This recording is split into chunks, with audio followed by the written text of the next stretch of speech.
श्रीराम शुकासारिखे पूर्ण वैराग्य जाचे, वसिष्ठा परिज्ञान योगेश्वराचे, कवी वाल्मिका सारिखा मान्य ऐसा, नमस्कार माझा सद्गुरु रामदासा. जय जय रघुवीर समर्थ. सार्थ श्री दासबोध, दशक दुसरा, समास तिसरा. कुविद्या लक्षणे. कुविद्या लक्षणे सांगण्यास आरंभ करताना श्री समर्थांनी गीतेच्या 16व्या अध्यायातील 4था श्लोक आधारासाठी घेतला आहे. त्यात आसुरी संपत्तीचे वर्णन आढळते. गीतेच्या मते जगात 2 प्रकारचे शील किंवा चारित्र्य असणारी माणसे असतात. एक दैवी संपत्ती असणारे व दुसरी आसुरी संपत्ती असणारे. आत्मबुद्धी उदय पावण्यास दैवी संपत्तीचे लोक पात्र होतात, तर देहबुद्धी घट्ट होण्यास आसुरी संपत्तीचे लोक प्राप्त होतात. या समासात श्री समर्थांनी जी कुविद्या लक्षणे सांगितली आहेत ती आसुरी संपत्तीची पिल्ले असून मानवी जीवन बर्बाद करणारी आहेत. त्यात व्यक्तीचा नाश व समाजाचा घात दोन्ही आहेत. माणसाला सर्व बाजूंनी हीन करणारी ही लक्षणे टाळणे फार आवश्यक आहे. सुसंस्कृत माणसास न शोभणारी ही लक्षणे आहेत एवढे ध्यानात ठेवावे, म्हणजे त्याचे अधिक वर्णन किंवा वर्गीकरण करावयाची जरुरी नाही. आता कुविद्येची लक्षणे ऐका. ती अतिशय हीन व वाईट लक्षणे आहेत. माणसाने त्यांचा त्याग करावा. ती ऐकली म्हणजे त्यांचा त्याग घडतो. कुविद्येचा माणूस कसा असतो ते सांगतो. जन्मास येऊन तो स्वतःचे नुकसान करून घेतो. येथे सांगितलेल्या लक्षणावरून आपल्याला तो ओळखता येईल. कुविद्येच्या माणसाच्या अंगी खूप अवगुण असतात. या कारणासाठी कोणी स्पष्ट उपदेश करू लागला तर त्याला तो आवडत नाही. दंभ, दर्प, अभिमान, क्रोध, कठोरपणा आणि चांगल्या कुटुंबात जन्म घेऊन अज्ञान असणे ही आसुरी संपत्ती आहे. गीतेमध्ये 16व्या अध्यायात यात 4था श्लोक सांगितलेला आहे. काम, क्रोध, मद, मत्सर, लोभ, दंभ, तिरस्कार, गर्व, ताठा, अहंकार, द्वेष, विषाद, विकल्प, आशा, ममता, तृष्णा, कल्पना, चिंता, अहंता, कामना, भावना, असूया, अविद्या, ईशना, वासना, अतृप्ती, लोलंगता, इच्छा, वांछा, चिकित्सा, निंदा, अनिती, गुंडगिरी, सदा मस्ती, अभिमान, अवज्ञा, विपत्ती, आपदा, दुर्वृत्ती, दुर्वासना, स्पर्धा, खटपट, अस्वस्थता, तऱ्हेवाईकपणा, कसे तरी काम उरकायची घाई, वटवट, सदा तक्रार करायची सवय आणि उलटे सुलटे करायचा स्वभाव या लक्षणांनी प्रकट होणारी कुविद्या म्हणजे मोठा रोगच आहे. कुविद्येचा माणूस कुरूप असून, हीन लक्षणी, अशक्त असून, दुर्जन आणि दरिद्री असून, अतिशय कंजूष असतो. तो आळशी असून, खादाड, दुर्बळ असून, लाथा झाडणारा आणि फटकून वागणारा असून, अतिशय लबाड असतो.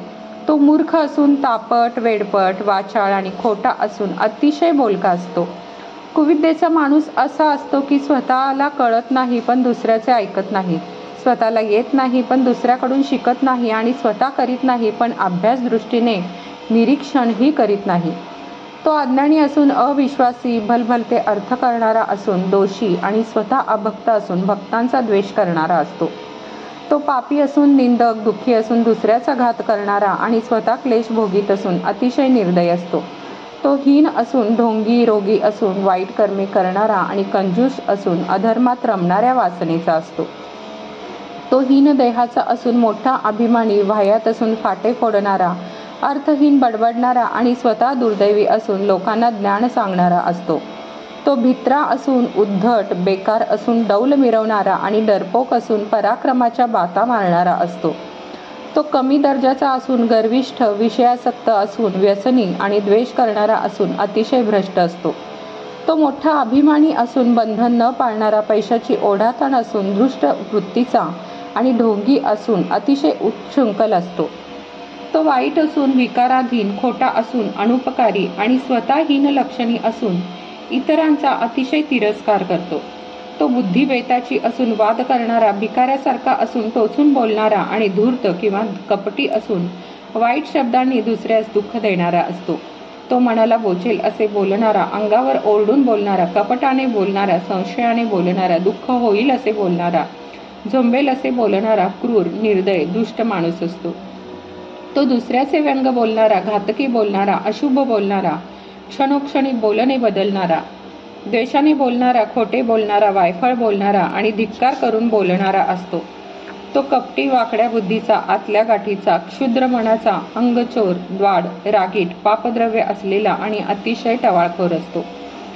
तो तापट, तामसी, अविचारी, पापी, अनर्थ करणारा, फेफऱ्या आणि अंगात भूत संबंध याचा संचार होणारा असा असतो. तो आत्मघातकी, स्त्रीघातकी, गायघातकी, ब्राह्मणघातकी, मातृघातकी, पितृघातकी, महापापी आणि भ्रष्ट असतो.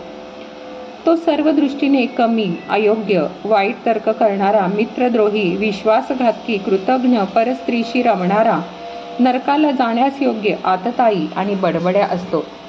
तो संशयी, भांडण, झगडा करणारा, कलहप्रिय, अधर्माने वागणारा, जनरहाटी मोडणारा, सदैव शोक करणारा, चहाडखोर, व्यसनी, भेद उत्पन्न करणारा आणि मोठा हट्टी असतो. तो खोडकर, अपयशी, घाणेरडा, लोकांना चाळवणारा, कवडीचुंबक, लोचट, स्वार्थी, हावरा, स्वैरवर्तनाचा, घट्ट मुठीचा म्हणजे परोपकारासाठी काही न देणारा, शिरजोर आणि दुसऱ्यांचे चांगले न पाहू शकणारा असतो.